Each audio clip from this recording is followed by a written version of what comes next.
that coming? Who's that coming down the track? Who's that coming down the track? It's a mean machine, red and black. It's a mean machine, red and black. Ain't nothing fire in the land. Ain't nothing fire in the land. Get drunk on lunches, Georgia fans. Get drunk on lunches, Georgia fans. Go, no! What's up, y'all? This is John and Mike back for another episode of the Nothing Finer podcast. As always, you can find us on Millions and as a part of the Fans First Sports Network. Tonight, we are going through our favorite preseason bets for the 2024 season. And we're still recording 2 episodes a night, so we're not going to bore you with the same how we've been doing. But as of, next week? We are recording 2 separate days, getting into the football season swing of things. We're excited. Let's go. Excited. Yep.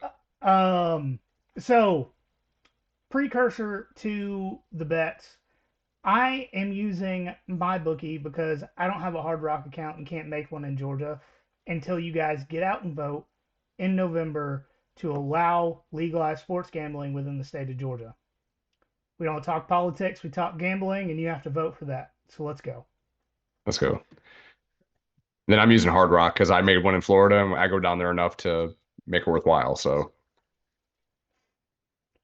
my first bet of this whole thing, and if you guys have a MyBookie account or any account where this specific bet is available, hammer it.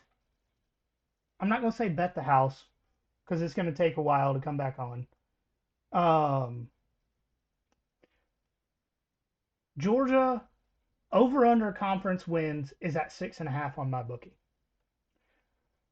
The odds for the over are currently at minus 141. I've already put money on it. Like, prepping for this episode, I want to say it was Tuesday. I saw this, put money on it immediately. Before I even texted Mike about it. Put money on it. I got dibs on it. There you go. I'm not waiting for this thing to change.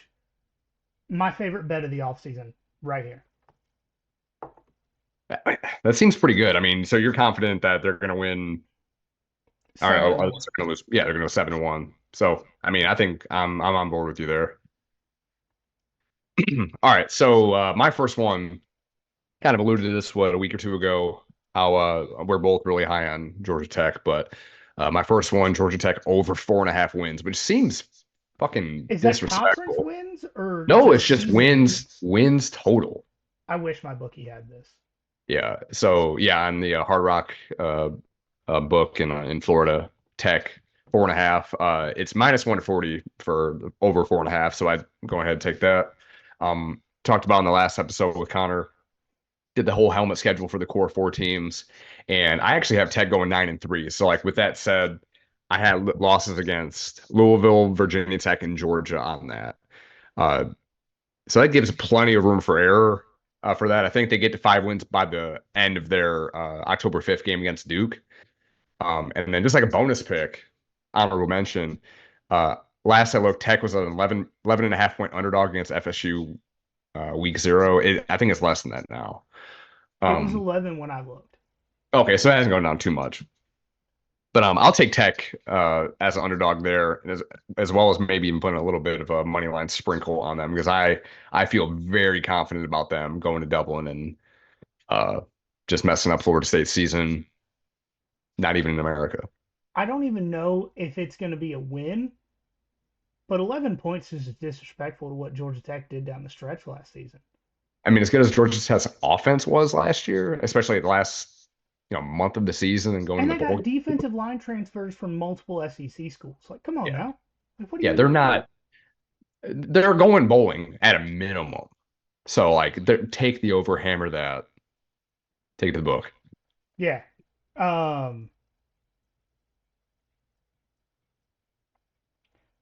Sorry. Second bet. Ole Miss season total over-under is at 9.5. Odds are minus 114 for the over and minus 107 for the under. Personally, I am taking the under because of the relative ease of their schedule outside of Georgia. You're taking the over, I thought. Taking the over. What did I say? Oh, you said under. I'm taking the over. Okay. Because outside of Georgia, their schedule is relatively easy. So they have LSU and Oklahoma. The thing about LSU and Oklahoma is that I'm not entirely sold on either. LSU for the defense, especially, but we haven't seen a ton of Bus and Nuss either. I mean, Hmm. did he do well when he played against Georgia in that LSU game? Yeah. Yeah. Yes, but we've seen time and time again Georgia against a second string quarterback, especially when it's an entirely different style of play. Yeah.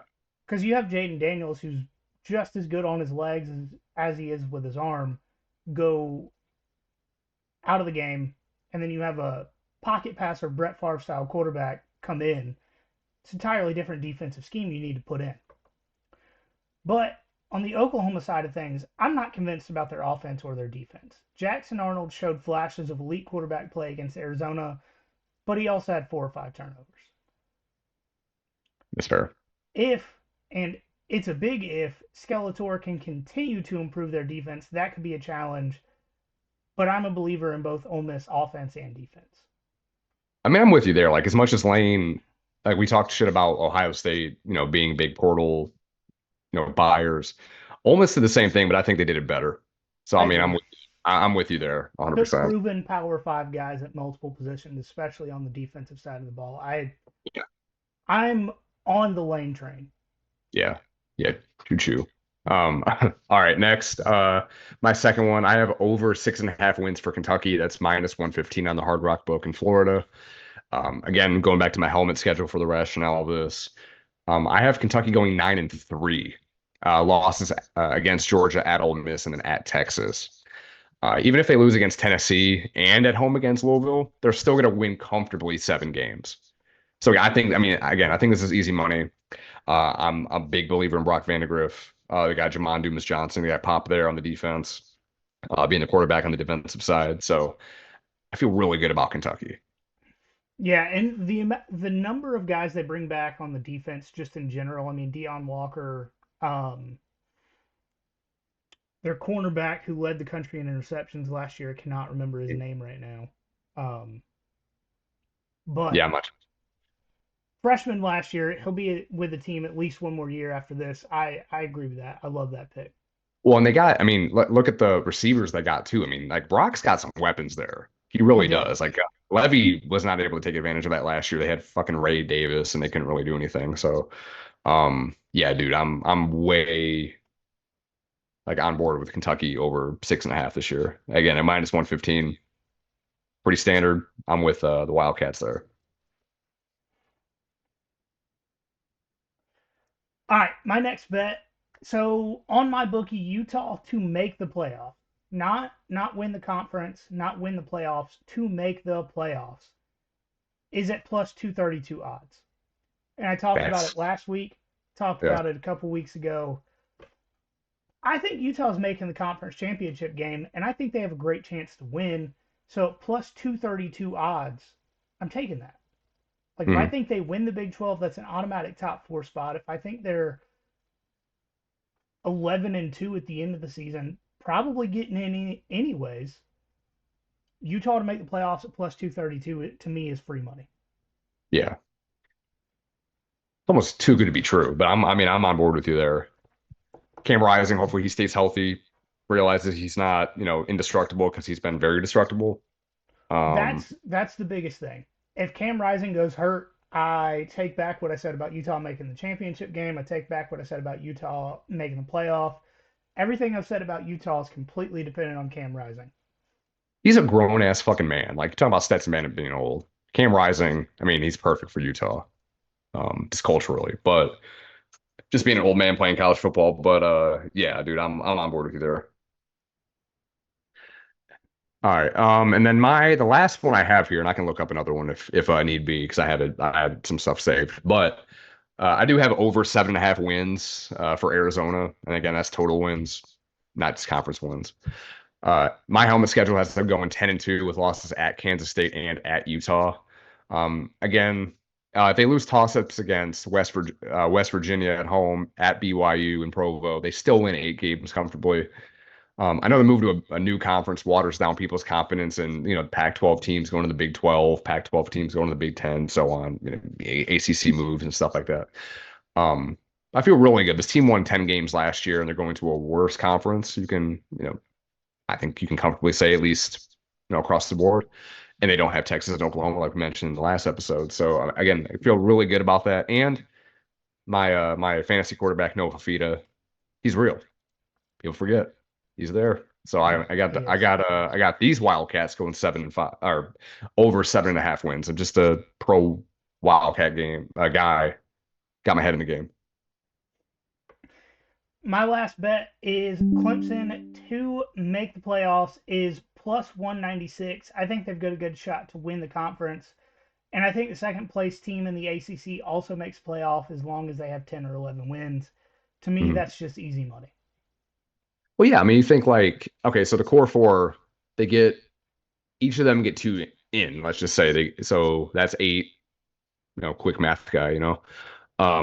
That's eight teams in there. One goes to a group of five team. I think that makes sense. You get maybe another one or two from the Big Ten and SEC. Though they get three each. I mean, I think that's doable. Yeah, Seems fair.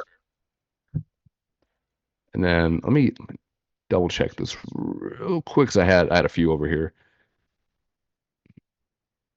What I was gonna go with and I decided against was Florida over 4.5 wins. Again, just we talk about how tough their schedule is, and like it's been said ad nauseum by everybody. But I mean, unless you really look at it, you don't realize how hard it is, truly, until you actually like examine the games and when they're played. So I was gonna go over 4.5 there, decided against that. But just as an honorable mention for me, UCF, I have over 7.5 wins for the year. That's a minus 105 last I looked. And we talked about it before. KJ Jefferson, Penny Boone, Harvey at running back. Gus loves running the ball, all kinds of different ways. So like UCF's gonna be able to do that all across pretty much any team they play in the Big 12. So I feel really good about them going over 7.5 wins. Schedule's tough, but I think they can do it. I like it. I will say my honorable mention. Virginia Tech is currently only favored by 13.5 in that season opener against Vanderbilt. And that's at Vandy. We talked about that before, right? It's not a Yeah, neutral site. Not that it it's matters. it's at Vandy, but like you just said, it It's a doesn't home game. matter. It's Uh, it's a Virginia Tech home game. They're gonna play Enter Sandman. Somebody on their Bluetooth speaker will get it in there, and it'll be the same. If Virginia Tech does not win by 14 points or more, everything we've said about Virginia Tech at this point is null and void. I really wanted to when I was doing the helmet schedule. I really wanted to pick Old Dominion against Virginia Tech. Forgot that we were super high in Virginia Tech and did a whole episode on how much we like them. So I didn't do that. All right. That's going to be it for this episode. Sorry it was kind of quick. My laptop is about to die. So just in our episode earlier in the week that you guys heard with Connor did go a little bit longer than we expected. But if you haven't already, follow us on social media at nothing.finder.pod on Instagram, at finderpod on Twitter. Just look us up on Facebook and YouTube, and we are Nothing Finder Podcast on TikTok. And Barrel House, come. Yes. Whoa, pause. August 31st. Watch party. Come drink Yeah. with us. Come, get merch, get stickers, get koozies, get free drinks from all the people that are going to be there. Jameson, Absolute, Orale Tacos has a special game day menu. It's going to be awesome. Like Mhm. even if this was not us going for an event for us, like if we were not part of the event, I'd still be excited to go. Yeah, for sure, 100%.